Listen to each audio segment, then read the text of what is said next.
I would say that Latin America probably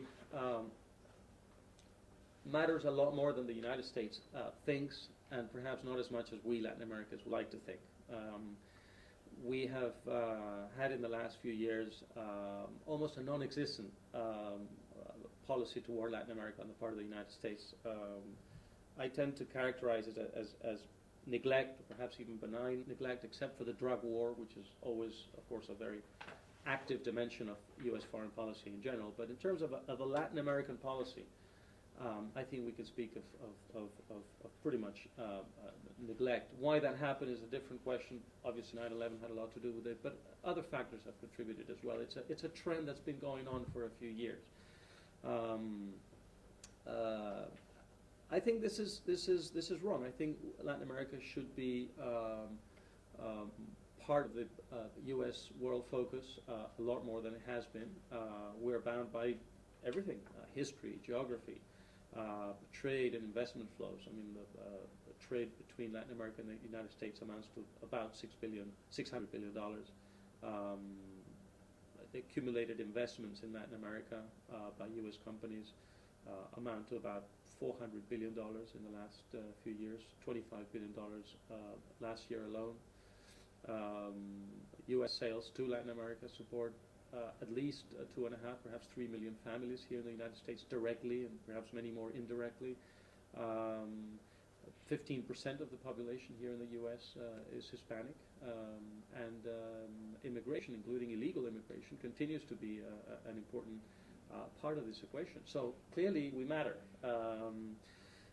Now, I think that it would be wrong to say that what is happening in Latin America, which you can characterize in different ways, the reemergence of populism, the tilt to the left, you would probably talk of a more independent policy vis-a-vis the United States on the part of Latin American governments. Whatever way we characterize it, I think it would be a mistake to think it's the fault or the responsibility of the United States. I have read in many different articles, and I've heard many important people speak of or ask the question, who lost Latin America?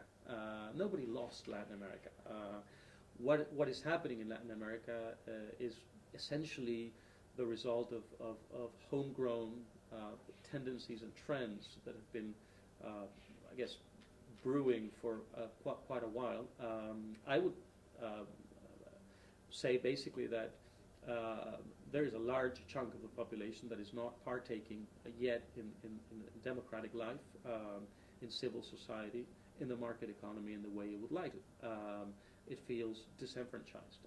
Why that happens? Well, if you share my ideas, you will say that that is basically the result of many decades of populism and economic nationalism, and very elitist state-related policies. Other people will say it's a different story. But whatever you think, whether you come at this from the left or from the right, it's the result clearly of as I say, a domestic impediment to full participation on the part of large chunks of the population in globalization, in the market economy, in democratic life. I think that is what is dictating the emergence of these governments that are left or center-left or populist, whatever way you choose to characterize it. I think an irony in all of this is that the policies of the Bush administration have been a lot more cautious and prudent in Latin America, to the extent that one can speak of a policy. And as I said, I don't think really you can speak of a policy, but the sporadic and very spotty gestures on the part of the United States towards Latin America, which perhaps don't amount to a full policy, have been a lot more cautious and prudent than they have been elsewhere in the world. There's a disconnect almost between U.S. policy or U.S. Attitudes toward the region and U.S. policy, certainly in the Middle East and elsewhere. You've had an emphasis on trade, but only to some extent. The United States lost the battle at the Summit of the Americas in Mar del Plata in 2005 against a number of countries that didn't want to go for free trade, the free trade area of the Americas, a continent-wide trade pact. The United States lost that battle, and then it pursued free trade agreements on a bilateral basis, but only to some extent. Countries like Uruguay wanted to pursue that avenue. The United States was very skeptical. Countries like Colombia and the United States pursued it for a while, and then the United States decided it didn't want to ratify, at least not for the moment, that pact. So you can't really say the United States has been obsessively pressuring Latin America into free trade agreements. If anything, it's been the other way around. Latin American countries wanting to have a permanent guarantee of access to this market, and the United States, a country that is now going through a more protectionist kind of mood, saying, hold it. We've got a domestic situation here that perhaps is not the right one for that kind of policy right now. The United States had a candidate for Secretary General of the OAS, the Organization of American States, Francisco Flores from El Salvador, and he was defeated by a socialist, by José Miguel Llosa, who is the current head of the OAS. You've had a number of situations in which clearly the United States was not in a position to dictate matters in Latin America, and the United States chose not to pursue those any further. I would say at least since Tom Shannon came to the top post in the State Department, insofar as Latin American policy is concerned, you've seen an interesting attempt to pursue a relationship with the moderate left in Latin America, with Lula and with Vasquez and with Alan Garcia and Bachelet, in their, I guess, attempt to isolate the more radical, the carnivorous left, as I call it, of the Chavez and Morales and so on. But it was an interesting policy, a right-wing government in the United States pursuing a relationship with a moderate left Latin America. Whether it was successful or not is a different question, but there was clearly this pursuit. And in terms of confronting the more radical left, it's been more rhetorical than anything, and certainly the tone has I think, come down significantly in recent times. I have not seen the U.S. administration confronting Morales in the way that it has confronted at some moments, Chavez, for instance. So clearly not wanting to play into the hands of the radicals there, et cetera, et cetera. So it's probably a combination of things. Probably has to do with the attitude of neglect. Latin America doesn't matter all that much, therefore why should we invest all that much energy in there? Also having to do with the fact that there is a reality that Latin America is moving toward a situation in which the United States clearly understands that it's not in a position to influence the course of events in any very significant way. And also probably because you see a shift in the U.S. itself as the election draws nearer toward a less, I guess, confrontational kind of attitude. So all these elements have created a situation in which U.S. policy has been a lot more cautious and prudent in Latin America than it has been elsewhere. And I would make one exception, which is the drug war, which of course is something that is part of a long-standing U.S. position. Let me quickly go through what I think is going to happen in the near future. I think that if McCain wins the election, you will see a continuation of this inertia, and it will be more an inertia than anything else, than any sort of conscious design on the part of the U.S. administration. It'll be an inertia. It'll be a continuation of this sort of neglect or semi-neglect. I think they will pursue trade pacts occasionally and only insofar as they see domestic opinion in the U.S. moving toward acceptance of those trade pacts, and if that's not the case, then they will not pursue them. Because I think the Congress will be dominated by the Democrats, and I cannot see McCain investing a lot of capital in trying to persuade a Democratic Congress to accept these trade pacts if he doesn't think it's easily doable. So you'll probably see that kind of situation developing. He will probably try to continue with this policy of coming to an understanding with the moderate left governments of the region, I don't see that in any way moving toward an isolation of the radical left, which is, I think, what they would like to see happen. I think the U.S. would like to see people like Bachelet and Alan Garcia and Lula isolating Chavez and Morales. And these governments, with the exception perhaps of Alan Garcia, who is closer to Uribe in Colombia, have not wanted to do that. They are pursuing domestic policies that are clearly the polar opposites of what people like Chavez are pursuing in their own countries, but when it comes to foreign policy, they maintain a relationship which is, I think, closer than the United States would like to, and I think that will continue to be the case, even if McCain wins the elections. One thing that could change under McCain, of course, is immigration policy. That will very much depend on the configuration of Congress, the mood of the country, and how willing, again, McCain is to invest political capital in an issue that is very delicate internally. If he sees the Congress, which I think will be dominated by Democrats, moves in that direction, and that's something that is foreseeable, because Democrats, I think, are closer to the kind of immigration policy that Bush and McCain have been supporting so far. Well, then you might see immigration reform, and I think that will be very beneficial for the climate in which the relationship between the United States and Latin America takes place. Apart from that, I don't see any major development or change. I think it'll be, as I say, more of an inertia. If Obama wins the elections, I think you will see some change. I think you will see the United States clearly de-emphasizing the trade dimension of policy toward Latin America.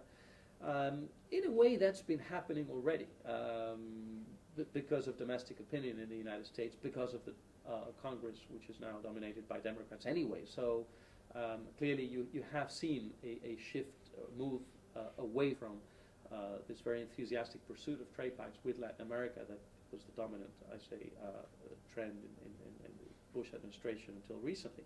So I would expect Obama and the Democrats to continue to de-emphasize trade pacts. I would see a move away from this attempt to draw the moderate left into a sort of anti-radical left camp. I see the Obama policy more as a much less discriminatory in its attempt to engage Latin America. Obama gave a speech in on Latin America in Miami recently, where he clearly spelled out that was his intent. He wants to engage Cuba, he wants to engage Venezuela, he wants to engage other countries.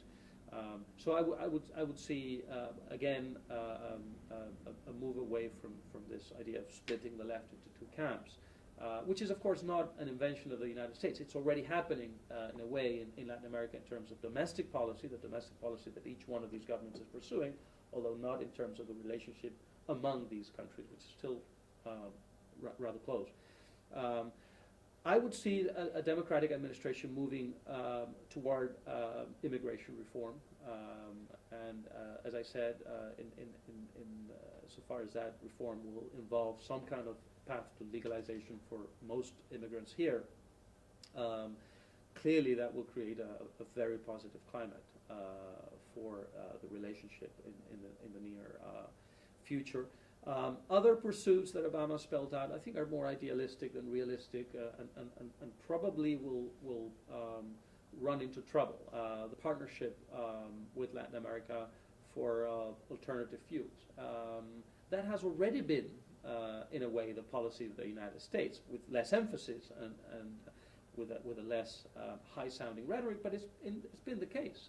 The ethanol partnership with Brazil, you might remember, Bush was in Brazil with Lula in his last trip to Latin America, and that was clearly the announcement that was made, a partnership with Brazil on ethanol.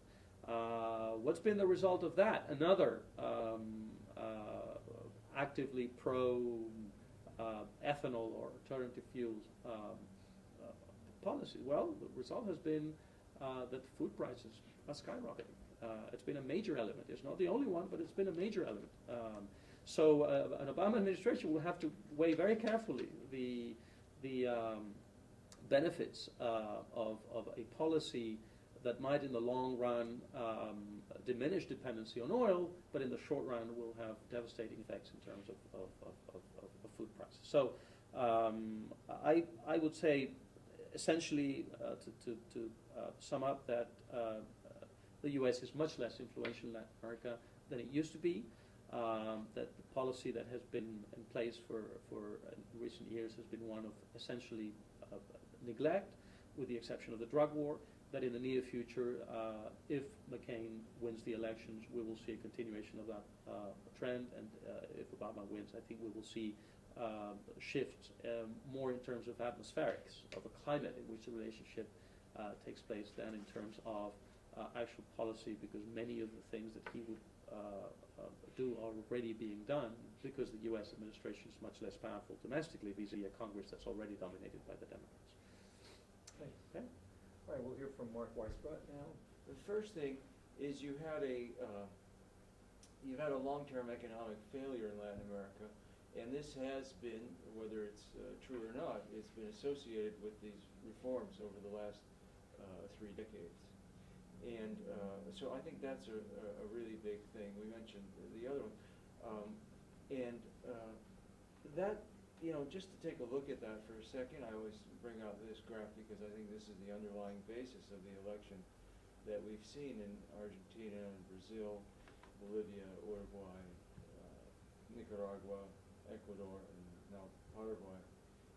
This is from 1960 to 1980, you had normal growth for developing countries in Latin America. It wasn't huge. It was, half of what you had in South Korea and Taiwan, but it was enough to really raise living standards, even with the inequality that you have in increasing inequality. And then from 1980 to 2000, you had almost nothing. This is just per capita growth here. As growth in per capita income, or GDP, the most basic measure that economists have. Now, in the present decade, it's picked up some, but it's still very low, even if you count the last 3 years. They didn't, you're not going to get a good decade here, and we don't know what the future holds, especially with the U.S. going into recession, which will affect primarily Mexico and Central America and the Caribbean, but possibly more of the region too. Not as much. So this is really, I think, the underlying trend. It's an unprecedented economic failure in some countries. Evo Morales, for example, took power, with income per person lower than it was 28 years before he took office. These are failures that are unprecedented in the history of, they're rare in the history of capitalism. They're certainly unprecedented in Latin America. So what I see, I guess, is besides what Alvaro talked about, which I agree with, the people being disenfranchised, the political aspect of it, and this democratization taking place, I also see in people getting a voice in the political system for the first time in a lot of these countries. I also see these new governments looking for new ways to make capitalism work after a long period of unprecedented failure.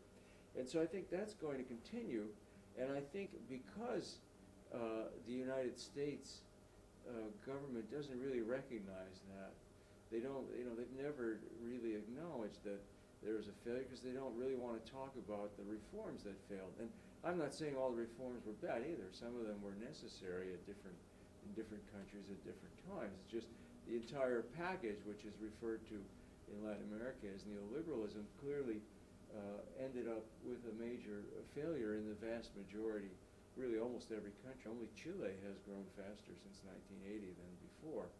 And so that, I think, is one of the big driving forces.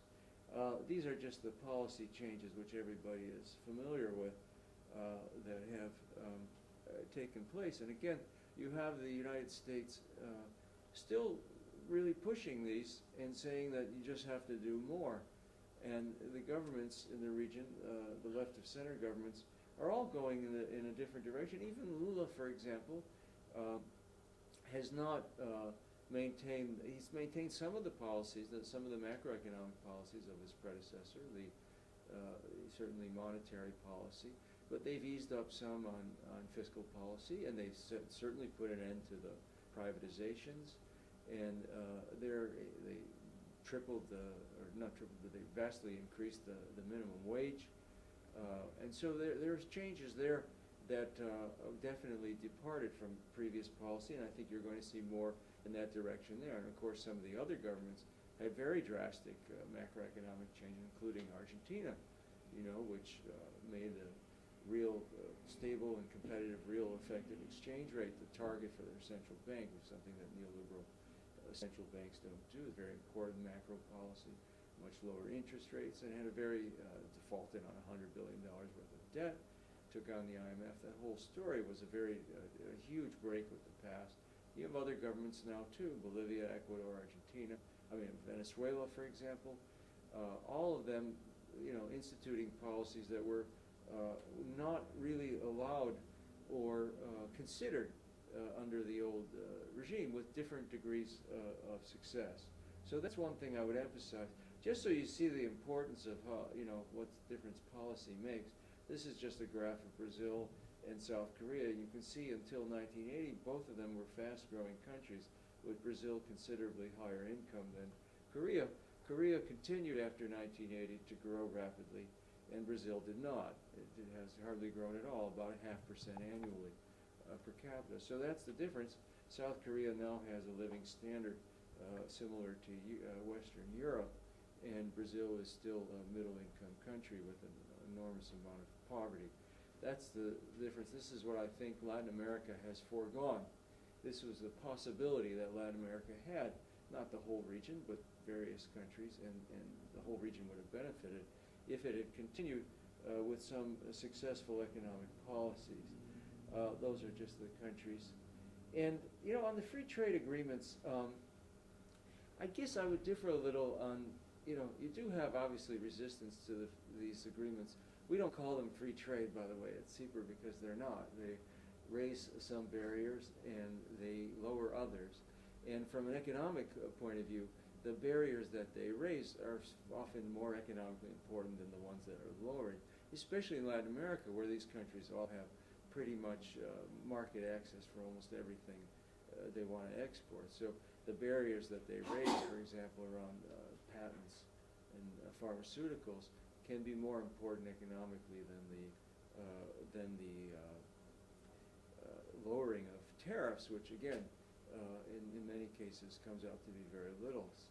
So this is, I think that the United States government is still pushing the agreement.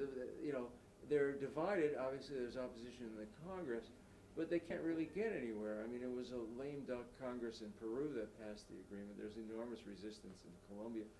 The free trade area of the Americas, which fought for 10 years, is dead.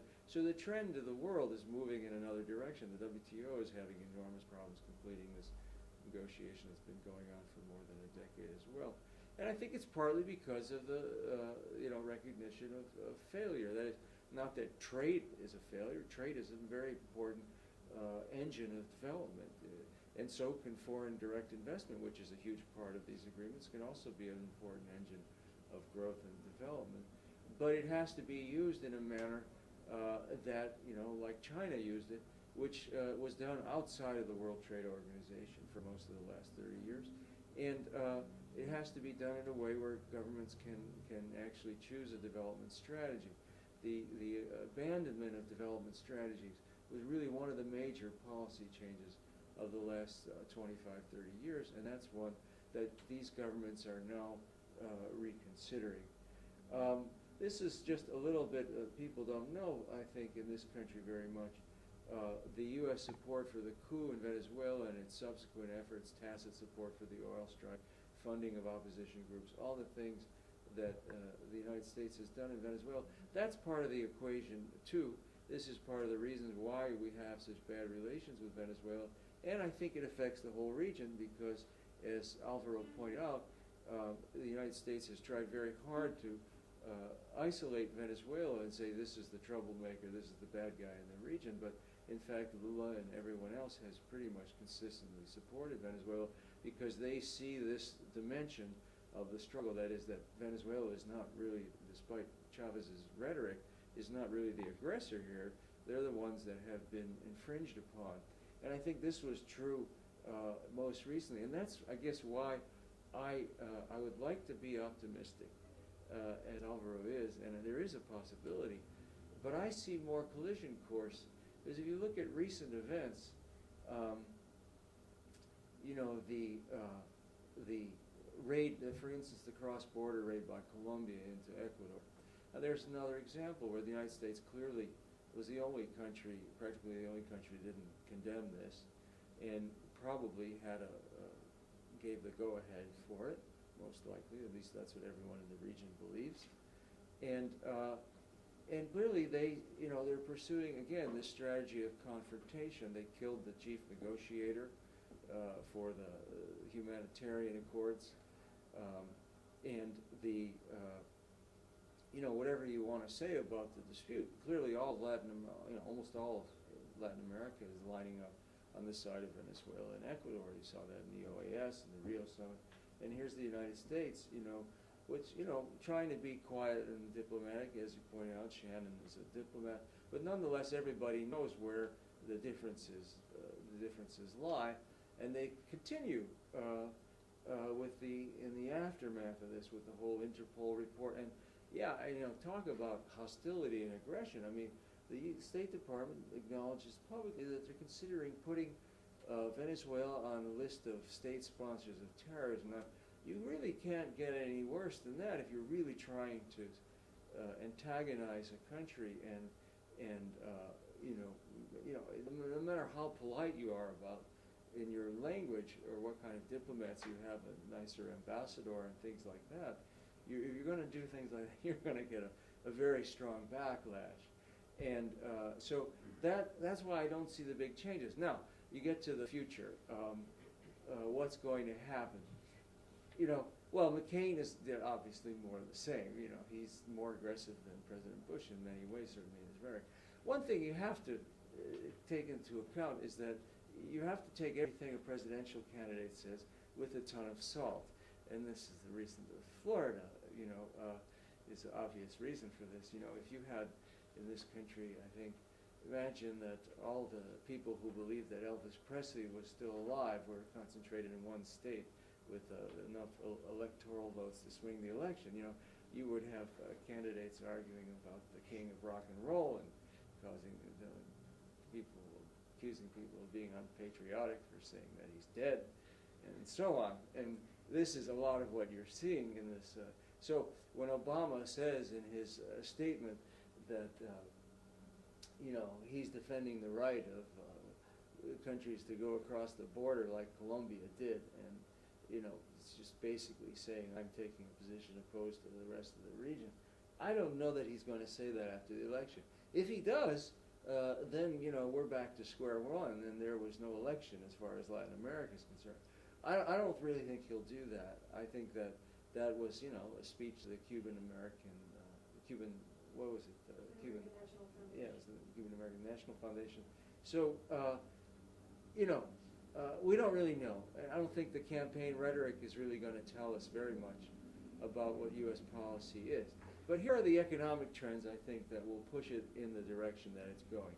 One is that, again, the United States is not really recognizing the failure, the economic failure or the attempt of the countries to find new ways. And these are not particularly radical ways.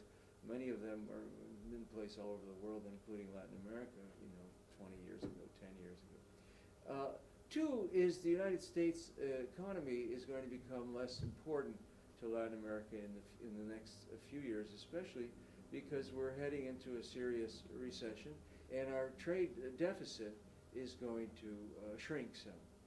And so it's quite possible even that if you measure it in non-dollar currencies, that and we've done a couple papers on this, that the exports to the United States will not even grow. So it won't present the market to Latin America that it's presented in the huge and growing market that it's presented in the past 10 or 15 years. And I think that's going to be important. And three, I think some of the changes that are taking place in Latin America are becoming institutionally permanent. Now, these are just beginning. Some of them, you know, the Banco del Sur, the UNASUR, the expansion of Mercosur, but all of there's a definite trend towards regional economic integration. And you see a real commitment in this regard with the new left of center governments. And I think, again, it's all of them. It's not just the more what Alvaro called the carnivorous ones. I guess I'm part of the vegetarian left here, so I shouldn't be associated with that left. But I think it's pretty much across the board. And the fourth reason I would say is there's still very little recognition here, partly because so little attention is paid to Latin America, but partly because of not understanding the underlying economic basis of these changes, that you won't see a big policy. It's very hard to see a big policy change without some recognition of any of the mistakes in the past. Maybe the lack of interest in Latin America is because there's no oil, only Venezuela. Did that play a part in all this? Yeah, I mean, I think, well, there is oil, and I mean, obviously Venezuela, and there is some interest there. I mean, as I said, the United States has done as much as it could do, I think, to undermine that government, and is still doing it with this stuff about state sponsors of terrorism, things like that. So they tried to delegitimize the government, and oil's a big part of it. We do have this historical problem with oil states. They either become client states or they run into serious trouble with their government. This is true in the Middle East, and I think it's true in this hemisphere as well. And but I think, you know, what Alvaro said was true too. There's a lot of distraction because of the Middle East. I think that's one of the reasons why our government hasn't done more. And I think in a way Latin America has been blessed by that. You know, Stephen Kinzer had a nice piece in The Guardian recently where he said that, look, you know, Paraguay just had an election. 10 years ago we would have been worried about a military coup, and now it's a remote, fairly unlikely possibility. This is because, you know, some of these changes are becoming structural, the loss of U.S. influence. And I guess there is one piece of the explanation that I left out, which is a huge part of it. I shouldn't have. And that's the IMF. You know, the major avenue of influence in Latin America was the International Monetary Fund. This is true for developing countries in general. And it's not because they loaned so much money, but because they had this creditors cartel arrangement where if you didn't accept conditions for the IMF, you didn't get money from the other multilaterals and the bilateral, you know, the countries, the bilateral agencies, USAID, the American Development Bank. And that whole thing has broken down almost completely. Lending to Latin America from the fund itself has dropped from like 20 billion to less than $1 billion in the last few years, and that whole thing has collapsed. And I think that's a major change in U.S. influence. And again, it's not just in Latin America; it's really in middle-income countries throughout the world. Well, I would say that there is oil, and the United States probably takes for granted that that oil will continue to be supplied. If it wasn't the case, then it would probably be worried, and that worry would probably translate into attitudes and perhaps even policies. Despite the rhetoric, Chavez will continue to supply oil to the United States. He could not afford not to. His entire political design rests upon the revenue that comes from that, and the idea of substituting China for the United States as a partner in this is not serious. I mean, the cost of transport would just be staggering. There's no way he could afford to do that. He's a disciplined and punctual and almost obedient supplier of oil to the United States, and the United States knows that. So there isn't too much worry there. There's more worry as regards the supply that's coming from Mexico, which is absolutely crucial as well, because it's drying up. the reserves are drying up because of a lack of capital in Pemex, capital investment in Pemex on the part of Pemex. The reserves are going down, especially the most important project they have down there, which is called the Cantarell project, which accounts for about 2/3 of the entire oil production of Mexico. And because it's drying up, there's a serious risk that in the next 2 or 3 years, output will be halved. So that will become, I think, an issue at some point, except that, of course, there is a very much a pro-U.S. government in place right now.